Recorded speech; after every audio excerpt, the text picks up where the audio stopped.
패전국 독일은 베르사유 조약이 남긴 막대한 배상금과 살인적 인플레이션에 짓눌렸고, 분노와 굴욕은 한 사내의 선동을 거대한 열광으로 바꾸는 연료가 되었습니다. 거리의 연설과 음모론, 희생양 찾기가 일상을 집어삼켰죠. 국회의 사당이 불탄 밤 비상령과 대대적 체포가 합법이 되었고, 그 순간 민주주의는 급속히 질식했습니다. 선거는 껍데기만 남았고 반대자는 체포되거나 침묵했습니다. 새벽에 폴란드에서 시작된 정격전은 전차와 항공기로 국경을 찢었고, 마지노선을 우회한 나치는 프랑스를 무너뜨렸습니다. 유럽은 순식간에 히틀러의 소나기로 빨려 들어갔습니다. 이제 전쟁의 불씨는 대서양과 동부평야, 태평양까지 번져갑니다. 지금부터 이 모든 비극이 어떻게 시작됐는지 전쟁의 서막을 하나씩 짚어보겠습니다. 전쟁의 시작은 총성이 아니라 종이 한 장이었습니다. 제1차 세계대전 직후 체결된 베르사유 조약은 독일을 패전국으로 묶어두었고, 영토 상실과 군비 제한, 천문학적인 배상금이 동시에 부과됐습니다. 독일 사회는 숨쉴 틈조차 없었죠. 배상금을 감당하지 못한 독일 정부는 화폐를 찍어냈고, 돈의 가치는 종이 조각으로 전락했습니다. 빵 하나에 술에 가득 지폐가 필요했던 초인플레이션은 중산층을 붕괴시키고 사회 전체를 분노로 채웠습니다. 불안정한 공화국은 극단의 언어에 쉽게 흔들렸습니다. 히틀러는 패배의 상처를 복수의 서사로 바꾸어 대중을 끌어모았습니다. 베르사유 조약은 불공정의 상징이 되었고, 재무장은 질서 회복이라는 이름을 달고 추진되었습니다. 경제 회복과 일자리라는 약속은 결국 군수 공장과 행진으로 실현되었습니다. 다음 목표는 폴란드였습니다. 전후 국경 재편으로 생긴 회랑과 항구 문제는 지속적인 갈등의 불씨였고, 요구와 거절이 반복되면서 독일의 선택지는 점점 군사행동 쪽으로 기울었습니다. 그러나 독일은 양면전선을 피해야 했습니다. 그래서 소련과 불가침 조약을 체결하며 동유럽을 협상의 대상으로 삼았습니다. 새벽의 침공은 선전포고보다 먼저 도착했습니다. 기동과 공습이 결합된 정격전은 폴란드가 방어 태세를 갖출 시간을 빼앗았고, 폴란드는 고립 속에서 싸웠습니다. 영국과 프랑스의 선전포고는 선언에 그쳤고, 즉각적인 지원으로 이어지지 못했습니다. 이렇게 전쟁은 총성이 울리기 훨씬 전에 이미 누적된 선택들과 계산 위에서 조용히 시작되고 있었습니다. 프랑스는 전쟁의 재발을 막겠다는 의지를 밝혔고, 그 의지는 거대한 콘크리트 방어선으로 형태를 갖추었습니다. 국경을 따라 이어진 요새벙커 독립 방어 거점은 지난 전쟁의 충격을 기억한 채 구축되었고, 방어가 최선이라는 신념은 정치적 합의로 굳어졌습니다. 프랑스는 공격 작전의 가능성을 스스로 접었고, 전략의 중심은 완전히 방어로 굳어졌습니다. 독일은 정면 공격을 벌이고 예상 밖의 우회로로 전선을 흔들었습니다. 중립국을 관통하는 우회, 숲과 협곡을 가르는 기갑의 돌파는 예상 밖의 방향에서 충격을 가했습니다. 느슨해진 방어선은 짧은 시간 안에 무너졌고, 통신과 지휘 체계는 속도를 따라잡지 못했습니다. 이 전투에서 화력이 아니라 속도가 전장을 지배했습니다. 계획보다 대담함이 앞섰습니다. 서부 전선이 붕괴하자 바다는 마지막 퇴로가 되었습니다. 민간 선박까지 동원된 철수는 병력과 경험을 구해냈고, 패배 속에서 건져낸 이 생존은 다음 전투를 가능하게 했습니다. 장비는 버렸지만 의지는 건너왔습니다. 프랑스가 무너지자 유럽의 지도는 곧바로 재편되었습니다. 독일은 점령지와 협력 정권을 병행하며 지배체제를 구축했고, 이어지는 전략 목표를 향해 속도를 늦추지 않았습니다. 해협을 넘을 수 없었던 독일은 공중전으로 승부를 옮길 수밖에 없었습니다.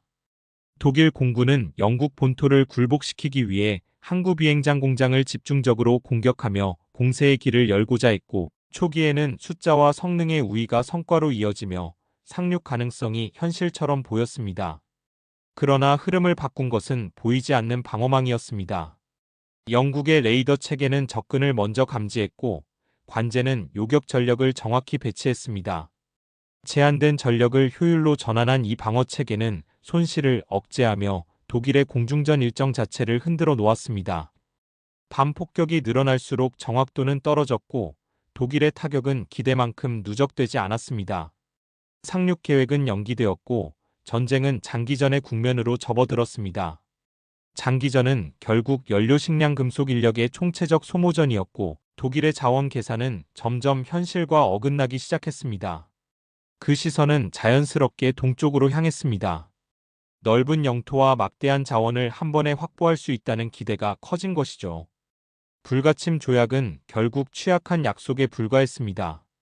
독일의 준비는 은밀했고 동원 규모는 전례가 없었습니다. 세 갈래로 나뉜 공세는 전선의 깊이를 찌르는데 성공하며 초반 우위를 보였지만 그 속도는 결국 거리와 계절이라는 두 장벽 앞에서 시험대에 올랐습니다. 동부전선은 독일과 소련의 싸움이었습니다. 독일군은 기습으로 국경을 넘었고 소련군은 초기 혼란 속에 후퇴를 거듭했죠. 스탈린의 숙청으로 약해진 소련 지휘부와 준비 부족은 대응을 늦췄고 독일은 모스크바 인근까지 밀고 들어옵니다. 그러나 소련의 땅과 계절은 독일의 편이 아니었습니다. 가을의 진흙과 겨울의 혹한은 독일군의 보급과 기동을 마비시켰고 동상과 결빙은 전투 손실을 키웠습니다. 정격전의 속도는 여기서 멈춥니다. 소련은 시간을 벌어 산업을 우랄 산맥 너머로 옮겼습니다. 공장은 재가동됐고 T-34 전차와 대구경포가 공장에서 폭발적으로 쏟아져 나오기 시작했습니다. 병력은 보충됐고 소련군은 방어를 넘어 반격을 준비합니다. 결정적 전환점은 스탈린그라드에서 왔습니다. 소련군의 포위 작전은 독일 제6군을 붕괴시켰고 대규모 항복은 전황을 되돌릴 수 없게 만들었습니다. 이때부터 유럽 전선의 주도권은 독일에서 소련으로 이동합니다. 스탈린그라드 이후 독일은 더 이상 전쟁을 주도하지 못했습니다. 동부전선에 병력과 물자를 묶인 독일은 서유럽과 지중해를 동시에 방어해야 하는 처지로 밀려났죠. 이 공백을 연합국은 놓치지 않았습니다. 미국은 이미 전쟁에 참전해 있었고 소련은 동쪽에서 독일을 압박했습니다. 이제 영국과 미국은 독일의 배후를 치는 전략을 선택합니다. 전면 충돌보다 약한 고리부터 끊는 방식이었습니다. 목표는 이탈리아와 북아프리카였습니다. 북아프리카에서 연합군은 독일과 이탈리아 군을 몰아내며 지중해의 통제권을 확보합니다. 이는 보급로를 열고 다음 단계인 유럽 본토 상륙을 준비하는 발판이 됩니다. 무솔리니 정권은 내부에서 무너지고 이탈리아는 전선에서 이탈합니다.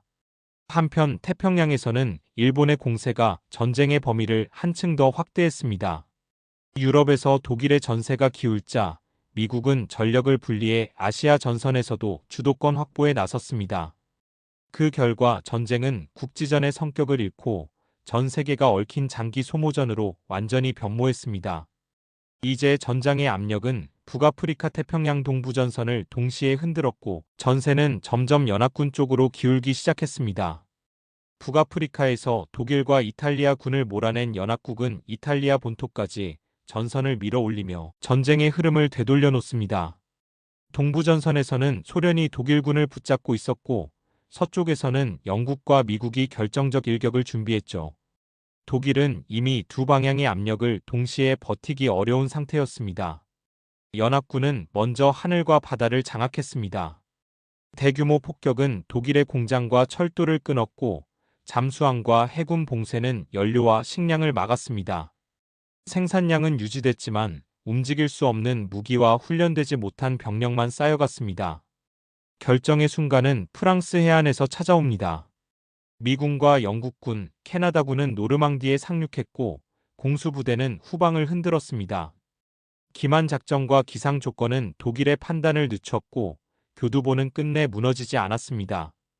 서쪽에서 연합군이 밀고 들어오자 동쪽에서는 소련군이 독일 국경을 넘어 진격합니다. 독일은 병력과 연료를 동시에 잃었고 마지막 반격은 공중 우세 앞에서 멈춰 섰습니다. 전선은 붕괴되고 수도로 향하는 길이 열립니다. 소련군이 베를린에 입성하자 패배는 확정됐습니다. 히틀러는 자살로 끝을 맞았고 독일은 무조건 항복을 선언합니다. 유럽의 전쟁은 이렇게 막을 내렸지만 세계의 긴장은 이제 다른 방향으로 이어지게 됩니다. 유럽에서의 전쟁이 끝나자 시선은 곧 태평양으로 이동했습니다. 일본은 해상 봉쇄와 대규모 공습에도 굴복하지 않았고 본토 결전을 준비하며 항복을 미뤘습니다. 미군의 희생이 기하급수적으로 늘어날 것이 분명해지자 전쟁을 어떻게 종결할 것인지가 새로운 고민으로 떠올랐습니다. 미국은 마침내 마지막 선택을 꺼내 들었습니다. 단 한 번의 폭발로 전쟁을 종결할 수 있다는 계산, 그리고 그 결과를 감당하겠다는 결정이었습니다. 히로시마와 나가사키에 투하된 원자폭탄은 일본 지도부의 저항 의지를 꺾었고 태평양 전쟁은 그 충격 속에서 종결되었습니다. 그러나 승리가 곧 평화를 의미하지는 않았습니다. 유럽은 폐허가 되었고 국제 질서의 중심은 미국과 소련으로 재편되었습니다. 전시 협력은 빠르게 균열로 변했고 이념과 체제의 대립은 세계를 둘로 나누는 새로운 긴장을 만들었습니다. 2차 세계대전은 단순히 총과 폭탄의 기록이 아닙니다. 경제의 붕괴, 정치적 선택, 기술의 가속, 그리고 인간의 판단이 겹쳐져 만들어낸 거대한 결과였습니다. 전쟁은 끝났지만 그 여파는 지금까지도 국제 질서를 움직이고 있습니다.